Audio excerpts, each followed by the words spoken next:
Hi my dear students.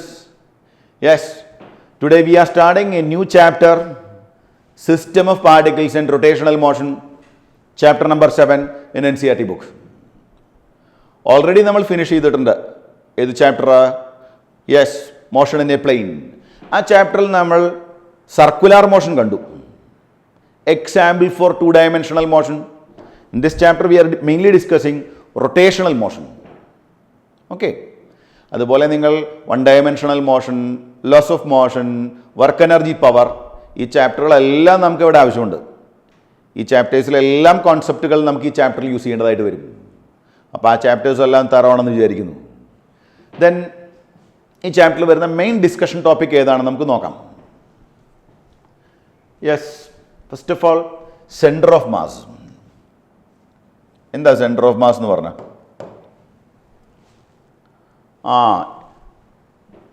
Actually it is an assumption.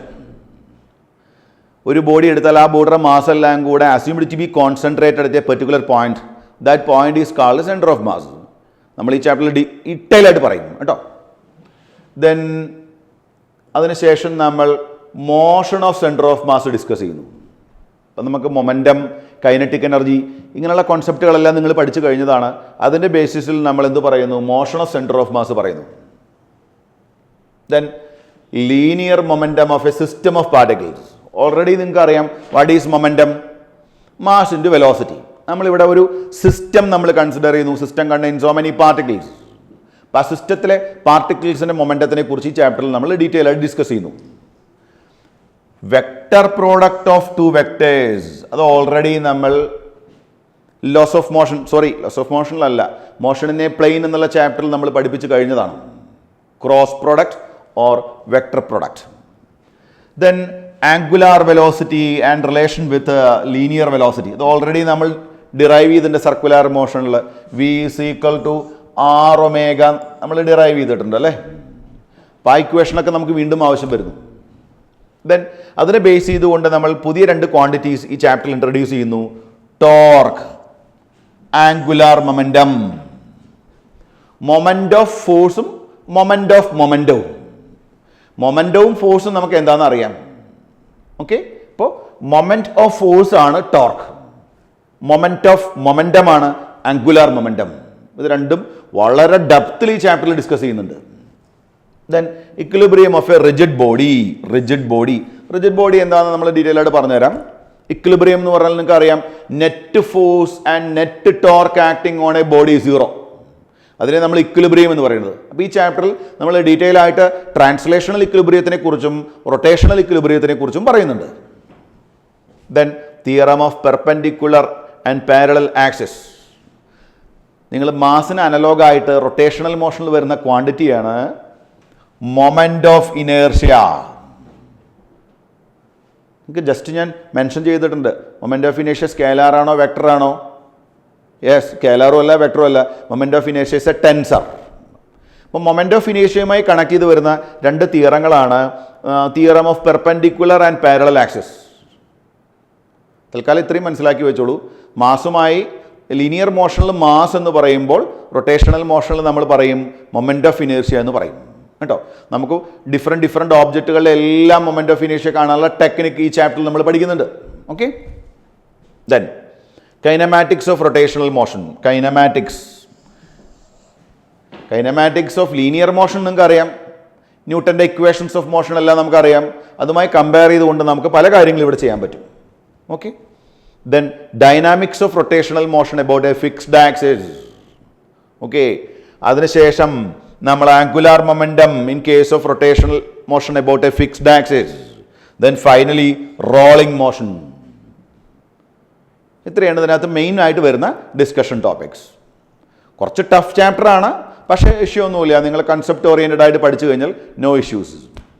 Concept strong ആണോ, problems ഒക്കെ നിങ്ങൾക്ക് വളരെ ഈസി ആയിട്ട് വർക്കൗട്ട് ചെയ്യാൻ പറ്റും. Okay, yes. സെൻറ്റർ ഓഫ് മാസിലോട്ട് പോകുന്നതിന് മുന്നേ നമുക്ക് വാട്ട് ഈസ് റിജിഡ് ബോഡി?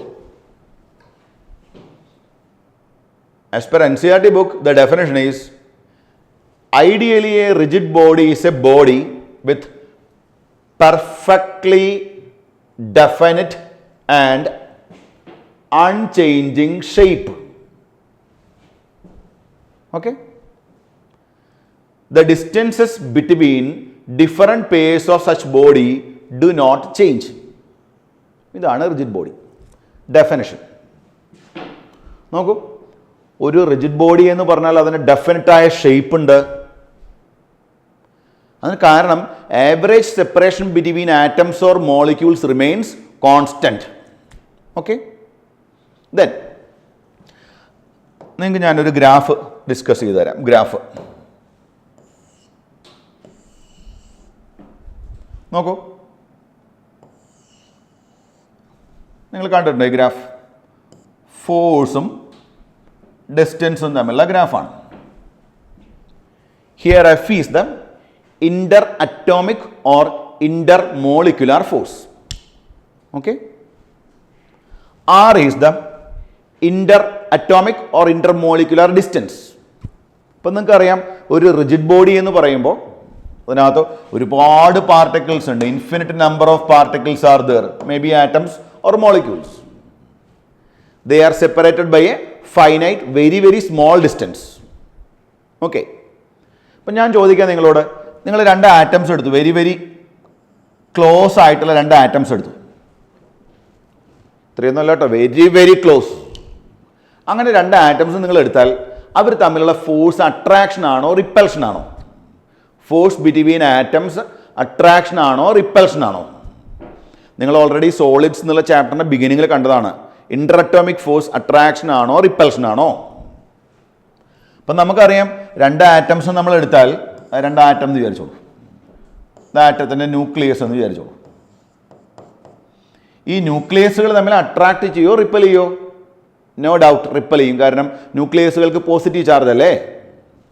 അതുപോലെ തന്നെ ഇയാളുടെ ഇലക്ട്രോണുകൾ എന്ത് ചെയ്യും? നോ ഡൗട്ട് റിപ്പൽ ചെയ്യും, കാരണം നെഗറ്റീവ് ചാർജും റിപ്പൽ ചെയ്യും.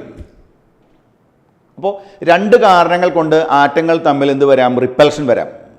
Nucleus repulsion, electron repulsion, right? Then ഒരു കാര്യം കൂടെ പറഞ്ഞുതരാം. ഈ ന്യൂക്ലിയസ് ഇയാളുടെ ഇലക്ട്രോണുകളെ അട്രാക്ട് ചെയ്യുന്നു, കാരണം ന്യൂക്ലിയസിന് പോസിറ്റീവ് ചാർജാണ്, ഇലക്ട്രോണിന് നെഗറ്റീവ് ചാർജാണ്. അങ്ങനെയാണെങ്കിൽ എന്ത് സംഭവിക്കും? ഒരാറ്റത്തിൻ്റെ ന്യൂക്ലിയസ് മറ്റേ ആറ്റത്തിൻ്റെ ഇലക്ട്രോണുകളെ അട്രാക്ട് ചെയ്യുന്നു. അപ്പോൾ ഓവറോളായി പറഞ്ഞാൽ ആറ്റങ്ങൾ തമ്മിലുള്ള ഫോഴ്സ് അട്രാക്ഷൻ ആണോ റിപ്പൽഷൻ ആണോ? അട്രാക്ഷന് കാരണം എന്താ? ന്യൂക്ലിയസും ഇലക്ട്രോൺസും തമ്മിലുള്ള അട്രാക്ഷൻ. റിപ്പൽഷന് കാരണം എന്താ? ന്യൂക്ലിയസ് റിപ്പൽഷൻ വരാം, ഇലക്ട്രോൺസും തമ്മിലുള്ള റിപ്പൽഷനും വരാം. ഓക്കെ, അങ്ങനെയാണെങ്കിൽ നമ്മുടെ ഗ്രാഫ് ഇങ്ങനെയായിരിക്കും എന്നാണ് പറയുന്നത്. നോക്കൂ, ഈ ഡിസ്റ്റൻസ് ഉണ്ടല്ലോ, ഈ ഡിസ്റ്റൻസ് R0 എന്ന് വിളിക്കാം അതിനെ. ഈ ഒരു പോയിന്റ് വരെ. What is R0? ഈ R0നെ നമ്മൾ പറയുന്ന പേരാണ് normal distance or equilibrium distance. അപ്പോൾ ഒരു റിജിഡ് ബോഡിക്കകത്ത് രണ്ട് ആറ്റങ്ങൾ തമ്മിലുള്ള separation normal distance or equilibrium distance ആണെങ്കിൽ the net force between the atoms is 0. നോക്കൂ, ഇവിടെ ഫോഴ്സ് 0 അല്ലേ വരുന്നത്, അല്ലേ? ഇപ്പം നോർമൽ കേസിൽ നമ്മളൊരു സോളിഡ് ബോഡി, അതായത് ഒരു റിജിഡ് ബോഡി എടുത്താൽ ആറ്റങ്ങൾ തമ്മിലുള്ള സെപ്പറേഷൻ എന്ന് പറഞ്ഞാൽ R0 is called equilibrium distance or normal distance. Okay, then അതിനുശേഷം ഞാൻ ഇയാളെ പിടിച്ചങ്ങ് പ്രസ് ചെയ്യുന്നു, സ്ക്യൂസ് ചെയ്യുന്നു. എന്ത് സംഭവിക്കും? എന്താ സംഭവിക്കുക? നോക്കൂ, say the separation between atoms R1 എന്ന് വിചാരിച്ചോളൂ. R1 is less than R0. നോക്കൂ, ഈ ഡിസ്റ്റൻസ് ഉണ്ടല്ലോ, ഇതുമായിട്ട് കമ്പയർ ചെയ്യുമ്പോൾ കുറവാണ്. അങ്ങനെ വന്നാൽ എന്ത് സംഭവിക്കും? നോക്കൂ, ആ ഗ്രാഫിലോട്ട് നോക്കൂ നിങ്ങൾ. ഇത് കണ്ടോ, ഈ പാർട്ട് എന്ന് പറഞ്ഞാൽ കാണിക്കുന്നത് റിപ്പൽഷനെയാണ്. അതായത് ഇത്രയും വരെയുള്ള ഈ പാർട്ട് കാണിക്കുന്നത് ആരെയാണ്? റിപ്പൽഷനെയാണ്. ഇപ്പം രണ്ട് ആറ്റംസ് തമ്മിലുള്ള ഫോഴ്സ് 0 ആയിരുന്നു. അതിനുശേഷം നിങ്ങൾ അയാളെ പിടിച്ച് കംപ്രസ് ചെയ്തു, ബോഡിയെ കംപ്രസ് ചെയ്തു. അപ്പം ആറ്റങ്ങൾ തമ്മിലുള്ള സെപ്പറേഷൻ സ്ലൈറ്റ്ലി ഡിക്രീസ് ചെയ്തു എന്ന് വിചാരിക്കൂ. അങ്ങനെയാണെങ്കിൽ that distance R1 less than R0 വന്നാൽ ഫോഴ്സ് എന്തായിട്ട് മാറും? റിപ്പൽഷൻ. അപ്പം എന്ത് സംഭവിക്കും? നമ്മൾ അപ്ലൈ ചെയ്യുന്ന ഫോഴ്സിനെ നമ്മൾ പറയുന്ന പേരെന്താണ്? Deforming force. ആ സമയത്ത് അതിനെ റെസിസ്റ്റ് ചെയ്യുന്ന രീതിയിൽ ആറ്റംസ് തമ്മിൽ റിപ്പൽ ചെയ്യും. ആ ഫോഴ്സിനെ നമ്മൾ പറയുന്ന പേരാണ് റീസ്റ്റോറിംഗ് ഫോഴ്സ്. നമ്മൾ അപ്ലൈ ചെയ്ത ഫോഴ്സിന് എഗെയിൻസ്റ്റായി ഡെവലപ്പ് ചെയ്യുന്ന ഫോഴ്സാണ് ആര്? Restoring force.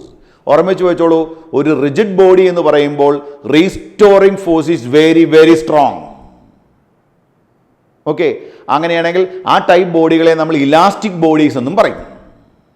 Elastic bodies.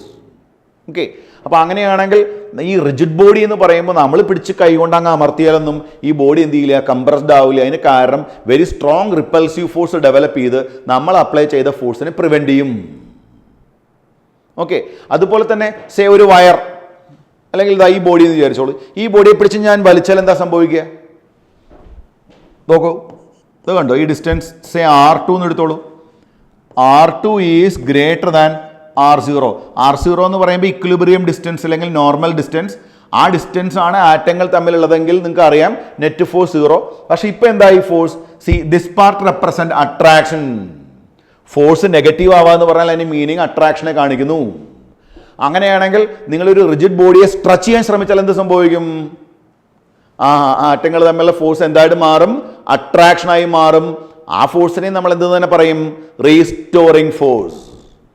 Okay, അപ്പോൾ വളരെ സ്ട്രോങ് ആയി റീസ്റ്റോറിംഗ് ഫോഴ്സ് ഡെവലപ്പ് ചെയ്യാൻ കഴിയുന്ന ബോഡികളാണ് റിജിഡ് ബോഡീസ്. ഓക്കെ, അപ്പോൾ വാട്ട് ഈസ് റിജിഡ് ബോഡി?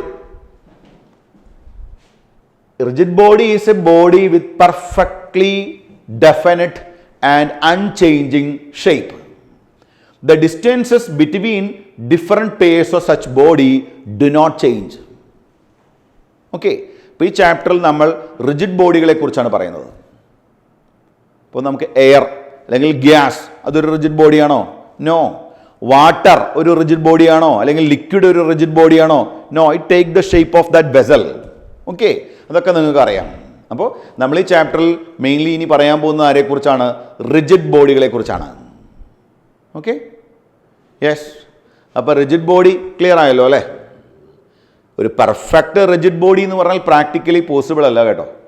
കാരണം ഏത് ബോഡിയും നിങ്ങൾ ഹെവി ഫോഴ്സ് അപ്ലൈ ചെയ്ത് കഴിഞ്ഞാൽ ഒരു ഡിഫോർമേഷൻ സംഭവിക്കാം. അപ്പോൾ പെർഫെക്റ്റ് ആയിട്ടുള്ള റിജിഡ് ബോഡീസ് ഇല്ല. പക്ഷെ നമുക്ക് അങ്ങനെ തൽക്കാലം ഈ ചാപ്റ്ററിൽ റിജിഡ് ബോഡീസ് ഉണ്ടെന്ന് വിചാരിക്കാം. Average separation between molecule remains constant even though we are applying force.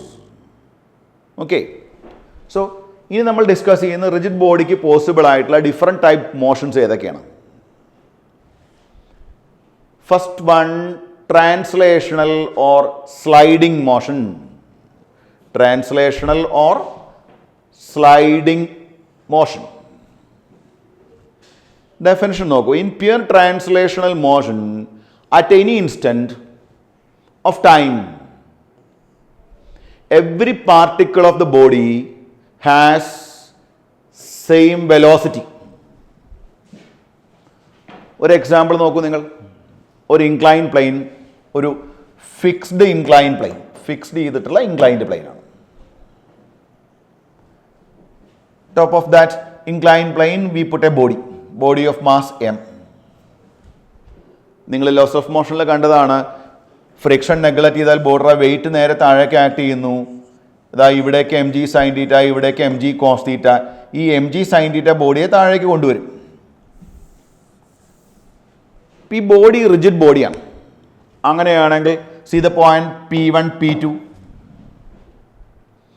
P1 P2 velocity of P1 equal to velocity of P2. അങ്ങനെയാണെങ്കിൽ നമ്മൾ പറയുന്നു this body is undergoing pure translation. അപ്പോൾ ആ ഇൻക്ലൈൻഡ് പ്ലെയിൻ മുകളിൽ ഒരു ബോഡിയെ വെച്ചു. ആ ബോഡിയുടെ മുകളിൽ നിറയെ പോയിന്റ്സ് എടുത്തു. P1 P2 P3 P4 etcetera. എല്ലാ പാർട്ടിക്കിൾസും ഒരേ വെലോസിറ്റിയിൽ ട്രാവൽ ചെയ്യുന്നു. അങ്ങനെയാണെങ്കിൽ ആ ബോഡിയെ നമുക്ക്, ആ റിജിഡ് ബോഡിയുടെ മോഷനെ നമുക്ക് എന്തെന്ന് പറയാം? പ്യുവർ ട്രാൻസ്ലേഷൻ എന്ന് പറയാം. ഇപ്പോൾ നോക്കൂ, എന്താ ഒരു സർഫസ് എടുത്തു, നിങ്ങളൊരു ബോഡിയെ ഇവിടെ വെച്ചു. So many points are there, 1 2 3 1 2 3 et cetera et cetera. Now you are applying some force, external force F. Okay, rigid ബോഡിയാണ്. പ്യുവർ ട്രാൻസ്ലേഷൻ എന്ന് പറഞ്ഞാൽ എന്താണ്? ഈ 1 അതുപോലെ 2 അതുപോലെ 3 എല്ലാ പോയിന്റ്സും ഒരേ ഡയറക്ഷനിൽ ഒരേ സ്പീഡിൽ ട്രാവൽ ചെയ്താൽ that kind of motion is called pure translation or sliding motion. Okay, ഞാൻ പറഞ്ഞു ഒരേ ഡയറക്ഷൻ ഒരേ സ്പീഡ്, അതിനാണ് നമ്മൾ വെലോസിറ്റി എന്ന് പറയുന്നത്. So what is pure translation? Motion in which at any instant of time every particle of the body has same velocity. ഈ figure NCERT ബുക്കിൽ നിങ്ങൾക്ക് കാണാം. P1 P2 ഒരേ വെലോസിറ്റിയിൽ ട്രാവൽ ചെയ്യുന്നു. So that type of motion is called pure translation. Okay, then നമുക്ക് second കേസിലോട്ട് പോവാം. സെക്കൻഡ് ടൈപ്പ് മോഷനാണ് റോളിംഗ് മോഷൻ. എന്താ നോക്കാം റോളിംഗ് മോഷൻ എന്ന് പറഞ്ഞാൽ. ഇതിലത്തൊരു സ്പെഷ്യൽ കേസൊക്കെ ഉണ്ട്, റോളിംഗ് വിത്തൗട്ട് സ്ലിപ്പിംഗ്. നോക്കാം, ഒരു ഫിക്സ്ഡ് ഇൻക്ലൈൻഡ് പ്ലെയിൻ,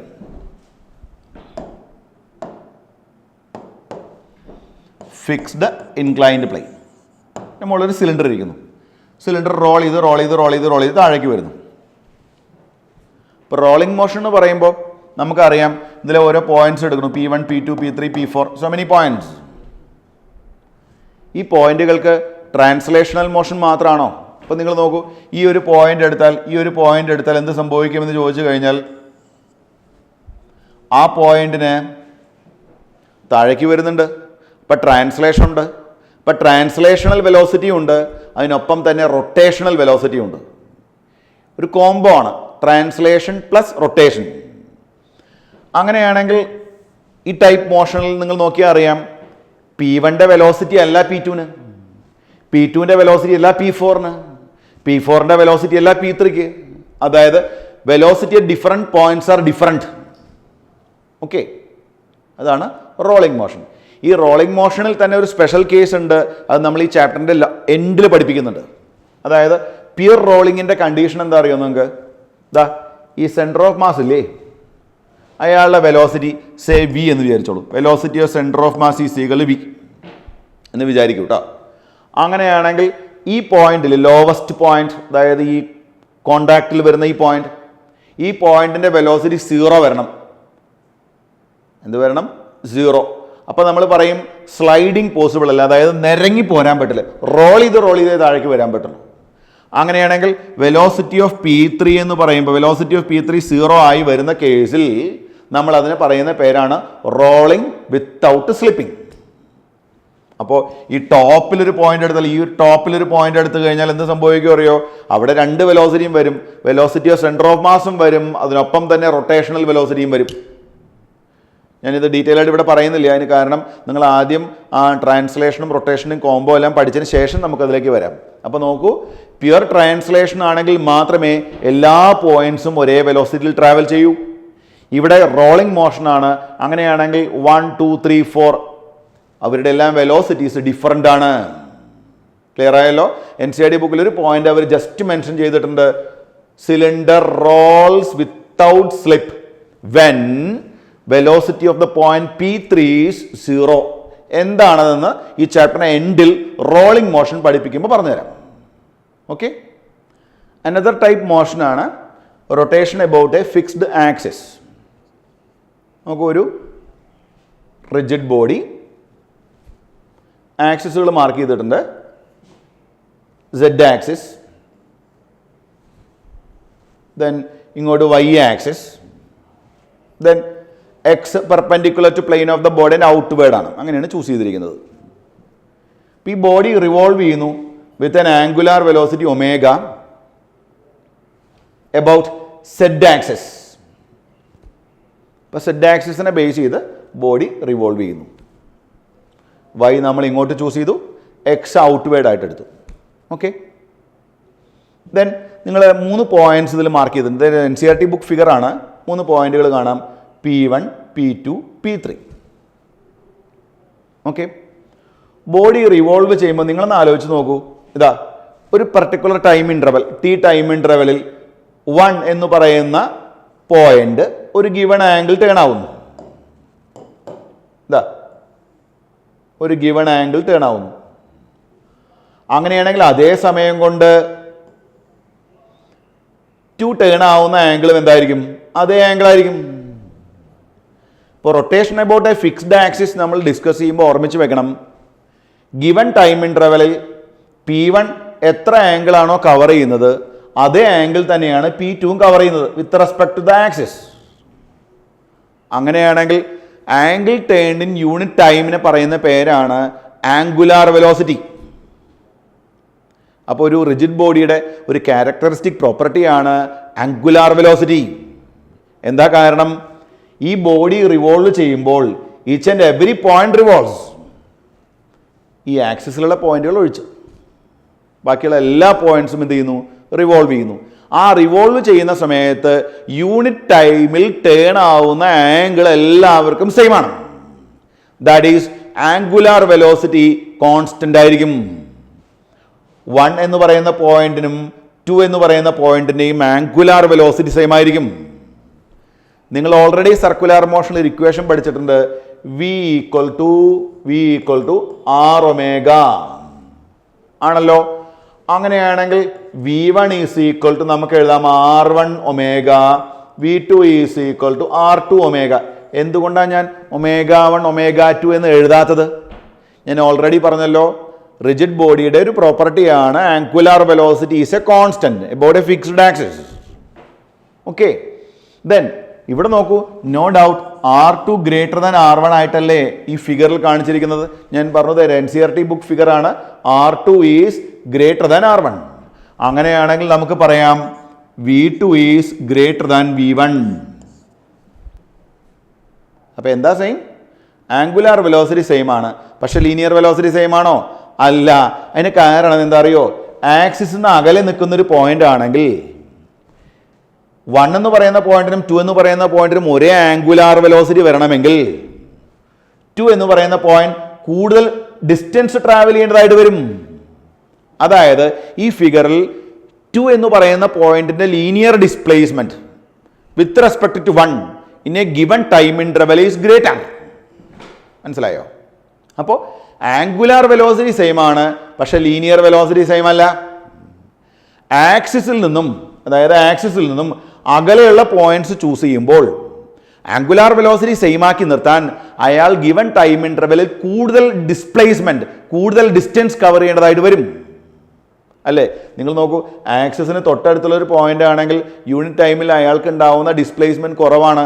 അതുകൊണ്ട് വെലോസിറ്റി സ്മോൾ വാല്യൂ ആയിരിക്കും. അതുകൊണ്ടാണ് ആക്സിസിൽ നമ്മൾ P3 എന്ന് പറയുന്ന ഒരു പോയിന്റ് ചൂസ് ചെയ്താൽ ആ പോയിന്റിന്റെ വെലോസിറ്റി 0 ആണ്, അപ്രോക്സിമേറ്റ്ലി 0 ആണ്.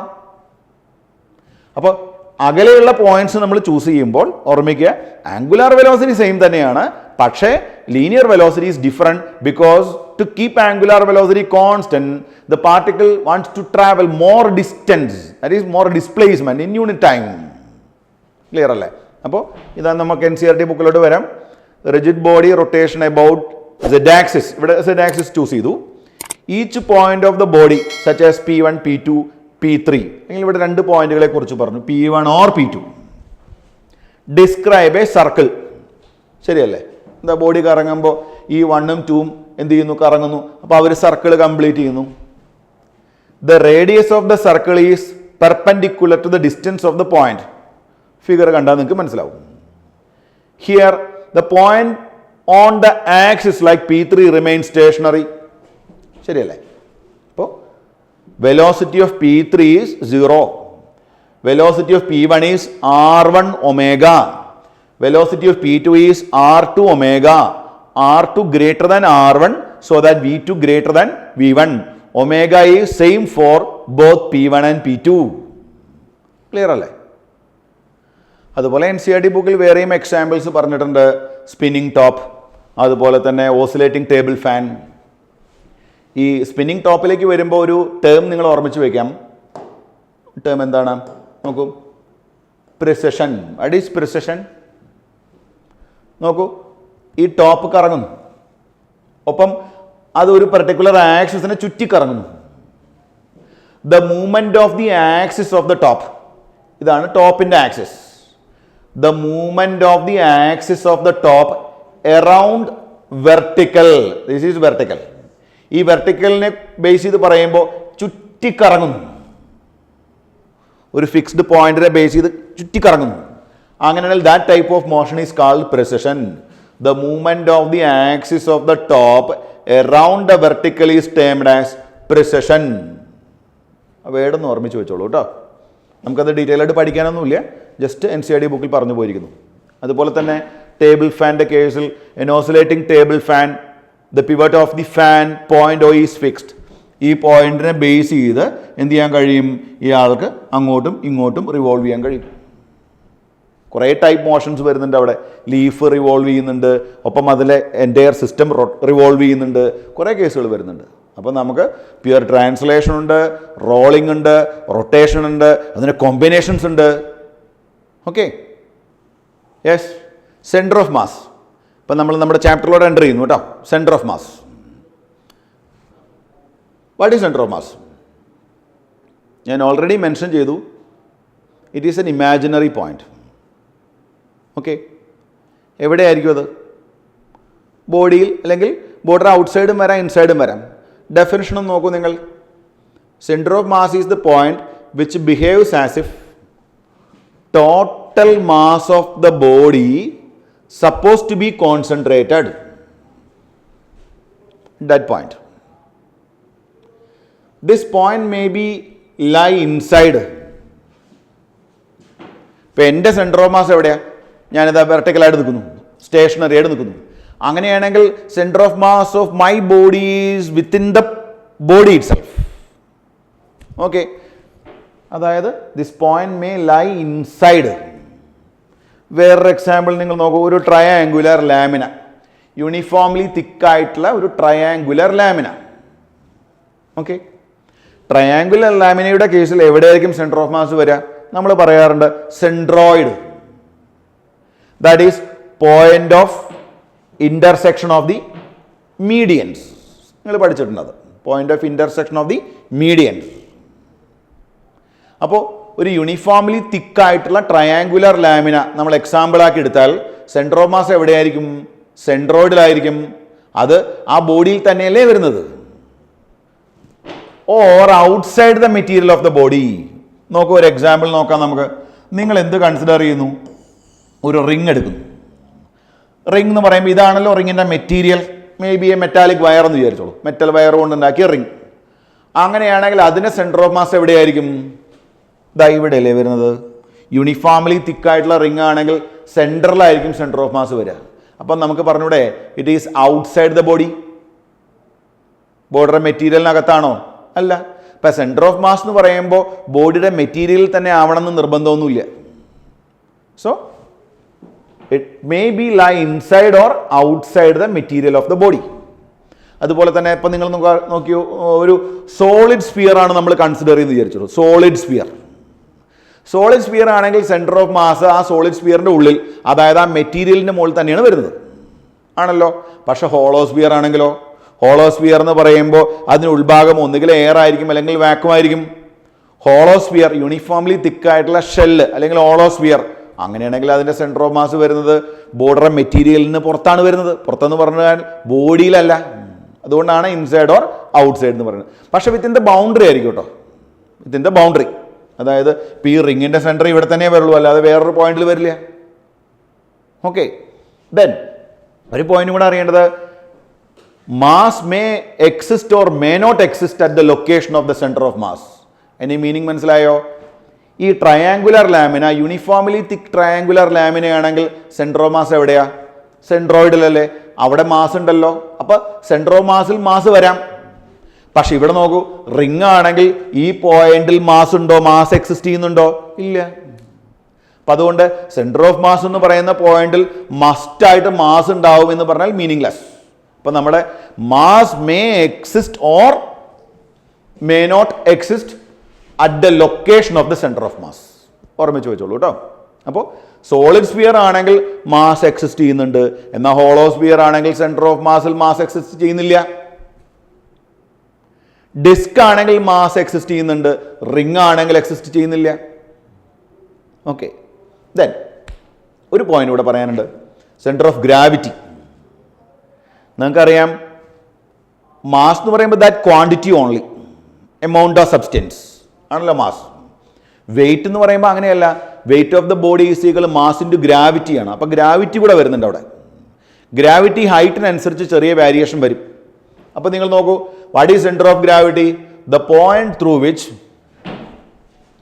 Wait of the body suppose to act is called centre of gravity. ഒരു ബോർഡറെ വെയിറ്റ് ആക്ട് ചെയ്യുന്നു എന്ന് നമ്മൾ അസ്യൂം ചെയ്യുന്ന പോയിന്റിനെയാണ് നമ്മൾ എന്തെന്ന് പറയുന്നത്, സെൻറ്റർ ഓഫ് ഗ്രാവിറ്റി എന്ന് പറയുന്നത്. ഇമ്പോർട്ടൻ്റ് ആയിട്ടുള്ള കാര്യം, ഒരു യൂണിഫോം ഷേപ്പുള്ള ബോഡികൾ, സ്മോൾ സൈസുള്ള ബോഡികളാണെങ്കിൽ ഈ സെൻറ്റർ ഓഫ് മാസ് ലൊക്കേറ്റ് ചെയ്തിരിക്കുന്നതും സെൻറ്റർ ഓഫ് ഗ്രാവിറ്റി ലൊക്കേറ്റ് ചെയ്തിരിക്കുന്നതും സെയിം പോയിന്റിലായിരിക്കും. പക്ഷേ ഹ്യൂജ് ആയിട്ടുള്ള ബോഡികൾ, വളരെ ഹൈറ്റ് കൂടിയ ബോഡികളാണെങ്കിൽ സെൻറ്റർ ഓഫ് മാസും സെൻറ്റർ ഓഫ് ഗ്രാവിറ്റിയും കോയിൻസൈഡ് ചെയ്യണം നിർബന്ധമില്ല.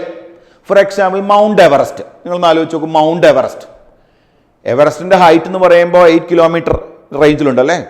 അങ്ങനെയാണെങ്കിൽ അത്രയും ഹൈറ്റിലോട്ട് പോകുമ്പോൾ ഗ്രാവിറ്റിയിൽ സ്ലൈറ്റ് ആയിട്ട് ഡിക്രീസ് വരും നിങ്ങൾക്ക് അറിയാം. അങ്ങനെയാണെങ്കിൽ ഓവറോൾ നമ്മൾ മൗണ്ട് എവറസ്റ്റിൻ്റെ സെൻറ്റർ ഓഫ് മാസ് കണ്ടുപിടിക്കുന്നു, ദെൻ സെൻറ്റർ ഓഫ് ഗ്രാവിറ്റി കാണുന്നു, രണ്ടും കോയിൻസൈഡ് ചെയ്യില്ല. ഇപ്പം എല്ലാ ബോഡികൾക്കും സെൻറ്റർ ഓഫ് മാസും സെൻറ്റർ ഓഫ് ഗ്രാവിറ്റിയും സെയിം ലൊക്കേഷനിൽ അല്ലെങ്കിൽ സെയിം പോയിന്റിലല്ല വരുന്നത്. ജനറലൈസ് ചെയ്ത് പറയാൻ കഴിയില്ല. അപ്പോൾ ഓർമ്മിച്ച് വയ്ക്കുക, സെൻറ്റർ ഓഫ് മാസ് എന്ന് പറയുമ്പോൾ മാസ് കോൺസെൻട്രേറ്റ് ചെയ്തിരിക്കുന്നു എന്ന് അസ്യൂം ചെയ്യുന്ന പോയിന്റാണ്. എന്നാൽ സെൻറ്റർ ഓഫ് ഗ്രാവിറ്റി എന്ന് പറയുമ്പോൾ വെയിറ്റ് ആക്ട് ചെയ്യുന്ന പോയിന്റിനെയാണ് നമ്മൾ സാധാരണ സെൻറ്റർ ഓഫ് ഗ്രാവിറ്റി എന്ന് പറയുന്നത്. യൂണിഫോം ഷേപ്പുള്ള small size bodies within the earth surface, അങ്ങനെ വേണമെങ്കിൽ നമുക്ക് എന്ത് പറയാം, സെൻറ്റർ ഓഫ് മാസും സെൻറ്റർ ഓഫ് ഗ്രാവിറ്റിയും അപ്രോക്സിമേറ്റ്ലി സെയിം പോയിന്റിലായിരിക്കും എന്ന് പറയാം. പക്ഷേ ഹെവി ആയിട്ടുള്ള ബോഡികൾ, വളരെ ഹൈറ്റ് കൂടിയ ബോഡികളാണെങ്കിൽ സെൻറ്റർ ഓഫ് ഗ്രാവിറ്റിയും സെൻറ്റർ ഓഫ് മാസും കോയിൻസൈഡ് ചെയ്യില്ല. ഓക്കെ, നമുക്ക് വളരെ സിമ്പിൾ ആയുള്ളൊരു കേസ് ഡിസ്കസ് ചെയ്യാം. Centre of mass of a 2 particle system. നോക്കൂ, 2 masses m1 and m2. They are placed along x-axis. The x-axis. ഇത് y-axis. സെഡ് പുറത്തോട്ടാന്ന് വിചാരിച്ചോളൂ. ഇതാ ഒറിജിനിൽ നിന്നും m1ലോട്ടുള്ള ഡിസ്റ്റൻസ് ആണ് x1. m2ലേക്കുള്ള ഡിസ്റ്റൻസ് ആണ് x2. m2 വരെയുള്ള ഡിസ്റ്റൻസ് ആണ് x2. ഓക്കെ, അങ്ങനെയാണെങ്കിൽ ഈ രണ്ട് ബോഡികളുടെയും മാസ് എവിടെയാ? m1 എവിടെയാ, m2 എവിടെയാ? രണ്ടുപേരെയും കൂടെ ഒരു സിസ്റ്റമായിട്ട് കൺസിഡർ ചെയ്യാം നമുക്ക്, 2 particle സിസ്റ്റം. അങ്ങനെയാണെങ്കിൽ അവരുടെ രണ്ടുപേരുടെയും കൂടെയുള്ള mass assumed to be concentrated, no doubt. It lie within the line joining the 2 bodies. അപ്പോൾ ഇവരെ ജോയിൻ ചെയ്യുന്ന ലൈൻ ഇതല്ലേ? ആ ലൈനിൽ എവിടെയാണ് സെൻറ്റർ ഓഫ് മാസ് വരുന്നത്? നമുക്കിതാ ഈ പോയിന്റ് ചൂസ് ചെയ്യാം. ആ പോയിന്റ് ചൂസ് ചെയ്തു, സി.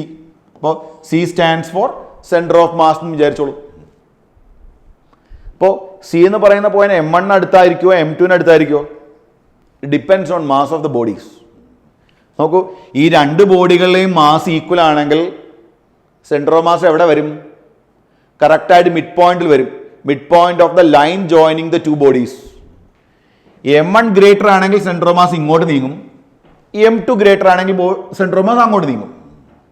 ഇക്വേഷൻ എന്താ അറിയോ? നമുക്ക് സെൻറ്റർ ഓഫ് മാസിന്റെ കോർഡിനേറ്റ് നമുക്ക് xcm എന്ന് കൊടുക്കാം. xcm here xcm is equal to m1 x1 plus m2 x2 by m1 plus m2. This is the equation. Derivation part ഒന്നും നിങ്ങൾക്ക് പഠിക്കാനില്ല. അപ്പോൾ പൊസിഷൻ വെക്ടർ, നമുക്കിതിന് വേണമെങ്കിൽ പൊസിഷൻ വെക്ടർ എന്നും പറയാം. ഈ പോയിന്റിൽ നിന്നും സെൻറ്റർ ഓഫ് മാസിലോട്ടുള്ള ഡിസ്റ്റൻസ്. അപ്പോൾ xcm is equal to m1 x1 plus m2 x2 by m1 plus m2. ഇനി ഈ xcm എന്ന് പറയുമ്പോൾ അത് സ്കേലാർ ആണോ വെക്ടർ ആണോ? പൊസിഷൻ വെക്ടർ അല്ലേ, അപ്പോൾ വെക്ടർ ആണല്ലോ അല്ലേ. അപ്പോൾ നിങ്ങൾക്ക് വെക്ടർ ഫോമിൽ റെപ്രസെൻറ്റ് ചെയ്യണമെന്ന് ആഗ്രഹം ഉണ്ടെങ്കിൽ xcm is equal to ഇങ്ങനെ ചെയ്താൽ മതി. Here m1 x1 plus m2 x2 by m total എന്ന് പറയുമ്പോൾ രണ്ടുപേരുടെയും കൂടെയുള്ള മാസ് ഇൻറ്റു ഐ ക്യാപ്പ് എന്ന് കൊടുത്താൽ മതി. എന്തുകൊണ്ട് ഐ ക്യാപ്പ്? നിങ്ങൾക്കറിയാം, എക്സ് ഡയറക്ഷൻ കാണിക്കാൻ നമ്മൾ യൂണിറ്റ് വെക്ടർ ഐ ക്യാപ്പ് അല്ലേ യൂസ് ചെയ്യുന്നത്. വൈ ഡയറക്ഷനിൽ ജെ ക്യാപ്പും സെഡ് ഡയറക്ഷനിൽ കെ ക്യാപ്പും നമ്മൾ യൂസ് ചെയ്യാറില്ലേ. അപ്പോൾ നോക്കൂ, ഈ ഡിസ്റ്റൻസ് ആരാ? This is x1. ഈ ഡിസ്റ്റൻസ് ആരാ? x2. അങ്ങനെയാണെങ്കിൽ ദാ സെൻറ്റർ ഓഫ് മാസിലേക്കുള്ള ഡിസ്റ്റൻസ് ആണ് ഞാൻ xcm എന്ന് മാർക്ക് ചെയ്തിരിക്കുന്നത്. xcm is equal to m1 x1 plus m2 x2 by total mass. Vector ഫോമിൽ റെപ്രസെന്റ് ചെയ്യുമ്പോൾ ഈ പ്രോബ്ലത്തിൽ എക്സ് സി എം എന്ന് പറയുമ്പോൾ ഇവിടെ നിന്ന് ഇവിടേക്കുള്ള ഡിസ്റ്റൻസ് ആണ്. ആ ഡിസ്റ്റൻസ് എലോങ് എക്സ് ആക്സിസ് ആയത് കാരണം നമ്മൾ വെക്ടോറിയലി റെപ്രസെന്റ് ചെയ്യുമ്പോൾ ഐ ക്യാപ്പ് കൊണ്ട് മൾട്ടിപ്ലൈ ചെയ്യണം. ഇവിടെ നോക്കൂ, if M1 equal to M2 equal to M ആണെങ്കിൽ എന്ത് സംഭവിക്കും? X C M is equal to, സിമ്പിളാണ്, x C M is equal to എന്താ എഴുതാം? M1x plus x C M is equal നമുക്ക് എന്താ എഴുതാം? mx1 plus mx2 by 2m എന്ന് വരും. അങ്ങനെയാണെങ്കിൽ X C M is equal to x1 plus x2 by 2 എന്ന് വരും. അതായത് ഈ എക്സ് സി എമ്മിൻ്റെ വാല്യൂ, അതായത് ഇവിടെ നിന്ന് ഇവിടേക്കുള്ള ഡിസ്റ്റൻസിൻ്റെ value x1 plus x2 by 2 വരും. എപ്പോൾ? രണ്ടു പേരുടെയും മാസ് ഈക്വൽ ആണെങ്കിൽ മാത്രം. ഞാൻ ഓൾറെഡി പറഞ്ഞല്ലോ അത്. M1 ഗ്രേറ്റർ ആണെങ്കിൽ സെൻറ്റർ ഓഫ് മാസ് M1 അടുത്തേക്ക് വരും. M2 ആണ് ഗ്രേറ്റർ ആണെങ്കിൽ M2ൻ്റെ അടുത്തേക്ക് നീങ്ങും. ഇതാണ് ഏറ്റവും സിമ്പിൾ ആയിട്ടുള്ള കേസ്. നമ്മളൊരു 1 ഡയമെൻഷണൽ കേസാണ് നമ്മളിപ്പോൾ ഡിസ്കസ് ചെയ്തത്. ഓക്കെ, നമ്മളൊരു 1 ഡയമെൻഷണൽ കേസല്ലേ ഡിസ്കസ് ചെയ്തത്.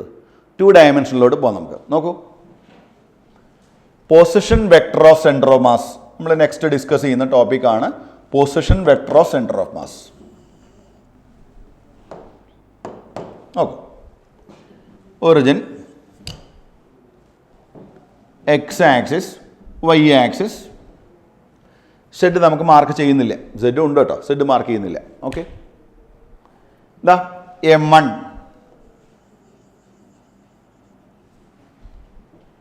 with respect to this origin, R1 is the position vector.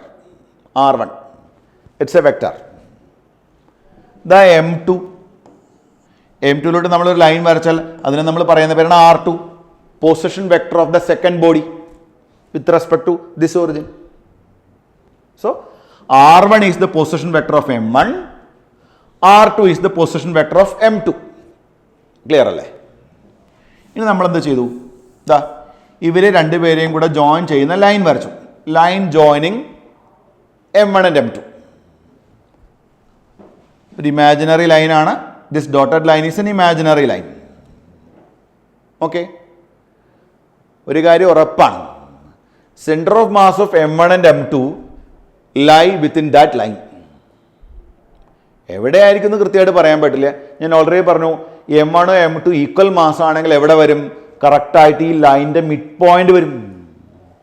ഈ ഫിഗറിൽ ഞാൻ ദാ സെൻറ്റർ ഓഫ് മാസ് മാർക്ക് ചെയ്തിരിക്കുന്നത് it is little close to M2. എന്തായിരിക്കും കാരണം? ആ M2ൻ്റെ mass slightly greater than M1 ആയിരിക്കണം. അതുകൊണ്ടാണ് അങ്ങോട്ട് നീങ്ങിയിരിക്കുന്നത്.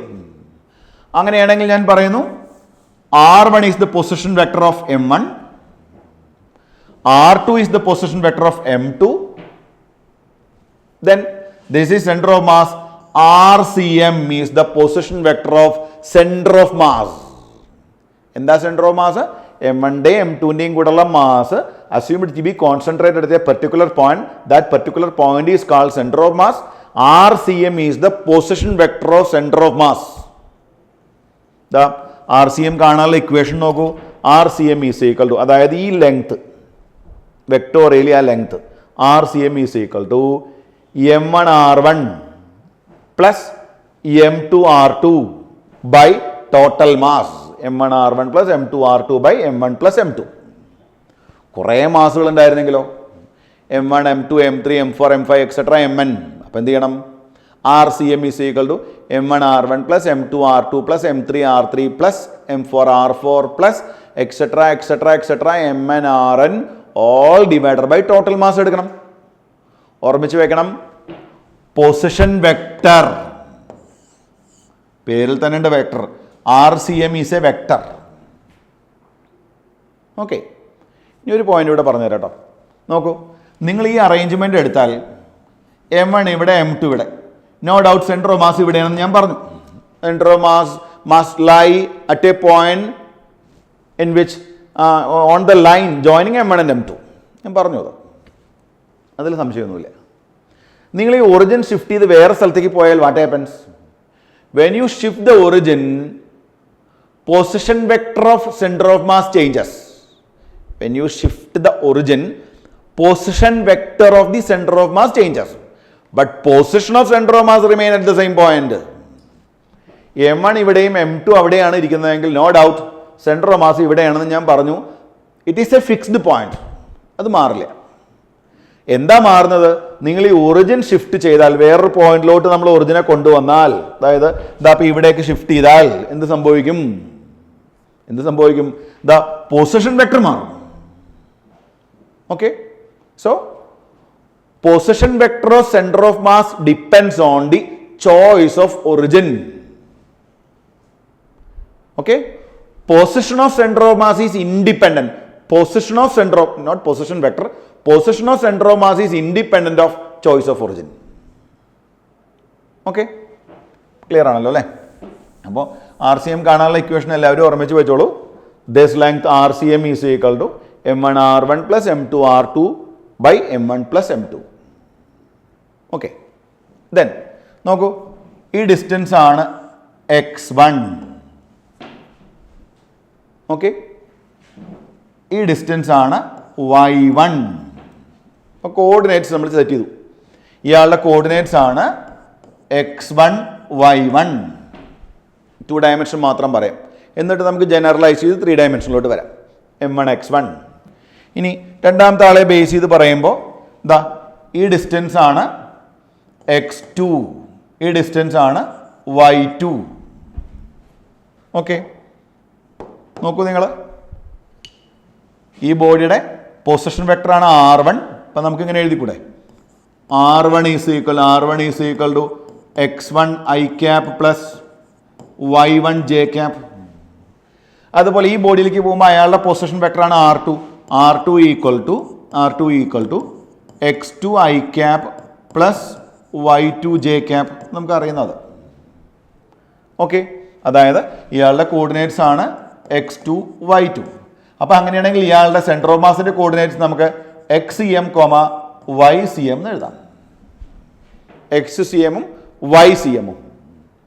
ഓക്കെ, അങ്ങനെയാണെങ്കിൽ ആ XCM കാണാൻ നമ്മൾ എന്താ ചെയ്യേണ്ടത്? XCM is equal to M1 x1 plus M2 x2 by M1 plus M2 എടുത്താൽ മതി. ഇതാ ഈ ഡിസ്റ്റൻസ് x1, ഈ ഡിസ്റ്റൻസ് x2. അങ്ങനെയാണെങ്കിൽ ഞാൻ ഇവിടേക്ക് വരയ്ക്കുന്ന ലൈൻ ഉണ്ടല്ലോ, ഈ ലൈൻ, ഇതാണ് XCM. ഇപ്പം XCM is equal to M1 x1 plus M2 x2 by M1 plus M2. Okay, അതുപോലെ ഈ ഡിസ്റ്റൻസ് y1, ഈ ഡിസ്റ്റൻസ് y2. അങ്ങനെയാണെങ്കിൽ ഈ ഡിസ്റ്റൻസ് ആരാണ്? It is YCM. നിങ്ങൾ പറയൂ, what is YCM? YCM is equal to M1 y1 plus M2 y2 by M1 plus M2. അപ്പോൾ നിങ്ങൾക്കൊരു ഡൗട്ട് തോന്നാം, എന്താ സാർ ഇവിടെ വെക്ടർ സിമ്പിൾ ഇടാതിരുന്നത്? ഇത് നമ്മൾ 2 ഡയമെൻഷനെ നമ്മൾ സ്പ്ലിറ്റ് ചെയ്ത് 2 1 ഡയമെൻഷണൽ മോഷൻ പോലെ എക്സ്പ്രസ് ചെയ്തു. നിങ്ങൾക്ക് വെക്ടോറിയൽ എഴുതണോ? XCM ഈസ് ഈക്വൽ എങ്ങനെ എഴുതാം? XCM വെക്ടോറിയൽ എങ്ങനെയാണ് എഴുതാം? നമുക്ക് ഇതാ ഇവിടെ കൊടുക്കാം, നമുക്ക് വെക്ടർ സിമ്പിൾ XCM. അങ്ങനെയാണെങ്കിൽ ഇതിൻ്റെ കൂടെ നമ്മളൊരു ഐ ക്യാപ്പ് കൂടെ ചേർക്കും. ഓക്കെ, YCM വെക്ടോറിയൽ റെപ്രസെൻറ്റ് ചെയ്യണമെങ്കിൽ നമുക്ക് ഇതാ ഇതിൻ്റെ കൂടെ ഒരു J ക്യാപ്പ് ചേർത്ത് കൊടുത്താൽ മതി. അതുപോലെ ZCM കാണുമ്പോൾ നമുക്കറിയാം എന്ത് ചെയ്യാം? ഇതാ ഇവിടെ നമ്മളൊരു K ക്യാപ്പ് കൊടുത്താൽ മതി വെക്ടോറിയൽ റെപ്രസെൻറ്റ് ചെയ്യുമ്പോൾ. ഓക്കെ, അപ്പോൾ ഇവിടെ നമ്മൾ 2 ഡയമെൻഷൻ ആണ് ഡിസ്കസ് ചെയ്തത്. ഇപ്പോൾ Z വേണമെങ്കിൽ നമുക്ക് ഒഴിവാക്കാം. ഓക്കെ, ദെൻ നമുക്ക് ഇതെല്ലാം കിട്ടി. അതായത് XCM കിട്ടി, YCM കിട്ടി. അങ്ങനെയാണെങ്കിൽ RCM നമുക്ക് എങ്ങനെ എഴുതാം? RCM is equal to RCM, അതായത് ഈ vector RCM is equal to നമുക്ക് XCM i cap plus YCM j cap എന്ന് എഴുതി കൂടെ? ശരിയല്ലേ? അതായത് ഈ ലൈനാണ്, ഈ ലെങ്ത് ആണ് XCM, അതുപോലെ ഈ ലൈനാണ് YCM. അങ്ങനെയാണെങ്കിൽ ആ പൈത്തഗോറസ് തിയറം, ഈ ട്രയാങ്കിളിലോട്ട് നമ്മൾ പൈത്തഗോറസ് തിയറം അപ്ലൈ ചെയ്യുന്നു. ആ ട്രയാങ്കിളിലേക്ക് പൈത്തഗോറസ് തിയറം അപ്ലൈ ചെയ്യുമ്പോൾ നമുക്ക് അതിൻ്റെ magnitude RCM is equal to root of, നോക്കൂ നിങ്ങൾ, XCM square plus YCM square അല്ലേ വരാം അല്ലേ? നോക്കൂ, ഈ ഫിഗറിലോട്ട് നോക്കൂ, ഈ ഡിസ്റ്റൻസ് ആണ് XCM, ഈ ഡിസ്റ്റൻസ് ആണ് YCM. ഇതാണ് നമ്മുടെ RCM. അങ്ങനെയാണെങ്കിൽ ഈ ട്രയാങ്കിൾ എടുത്താൽ ഈ ലെങ്തിന്റെ മാഗ്നിറ്റ്യൂഡ് കിട്ടാൻ that is RCM is equal to root of XCM square plus YCM square എടുത്താൽ പോരെ. വെക്ടോറിയലി റെപ്രസെന്റ് ചെയ്യണമെങ്കിൽ XCM I cap plus YCM J cap എന്ന് എഴുതിയാൽ പോരെ. XCM എങ്ങനെ കാണും? XCM ഇങ്ങനെ കാണാം, M1 X1 plus M2 X2 by M1 plus M2. വെക്ടറായിട്ട് കൺവേർട്ട് ചെയ്യാൻ വേണ്ടി മാത്രമേ നമ്മൾ എന്തുകൊണ്ട് മൾട്ടിപ്ലൈ ചെയ്യേണ്ട കാര്യമുള്ളൂ? I ക്യാപ് കൊണ്ട് മൾട്ടിപ്ലൈ ചെയ്യേണ്ട കാര്യമുള്ളൂ. ക്ലിയർ അല്ലേ പറഞ്ഞത്? അപ്പോൾ XCM M1 X1 plus M2 X2 by M1 plus M2. X1 എന്ന് പറയുമ്പോൾ ഈ ഡിസ്റ്റൻസ്, X2 എന്ന് പറയുമ്പോൾ ഈ ഡിസ്റ്റൻസ്. ക്ലിയർ അല്ലേ? XCM എന്ന് പറയുമ്പോൾ ഇത്. അതുപോലെ തന്നെ YCM എന്ന് പറയുമ്പോൾ this is Y1, this is Y2, this is YCM. Clear അല്ലേ? അത്രയേ ഉള്ളൂ. ഇത് ഒരു 2 പാർട്ടിക്കിൾ സിസ്റ്റത്തിനെ കുറിച്ചാണ് നമ്മൾ പറഞ്ഞത് കേട്ടോ. എത്ര പാർട്ടിക്കിൾസ് വേണമെങ്കിലും വരാം. അപ്പം നമ്മൾ RCM is equal to M1 X1 plus M2 X2 plus M3 X3 plus etcetera MN XN all divided by 6 ആണെങ്കിൽ 6 കേട്ടോ, ബൈ ടോട്ടൽ മാസ്. അത്രയേ ഉള്ളൂ. പ്രോബ്ലം ഓറിയൻറ്റഡ് ആയിട്ട് അത്ര ഡിഫിക്കൽട്ട് ഒന്നുമല്ല. അപ്പം നിങ്ങൾ ഈ പോർഷൻ നന്നായിട്ട് നോക്കണം. എന്നിട്ട് നെക്സ്റ്റ് ക്ലാസ്സിൽ ഓൺവേർഡ്സ് നമുക്ക് പ്രോബ്ലത്തിലേക്ക് വരാം കേട്ടോ. Okay, thank you.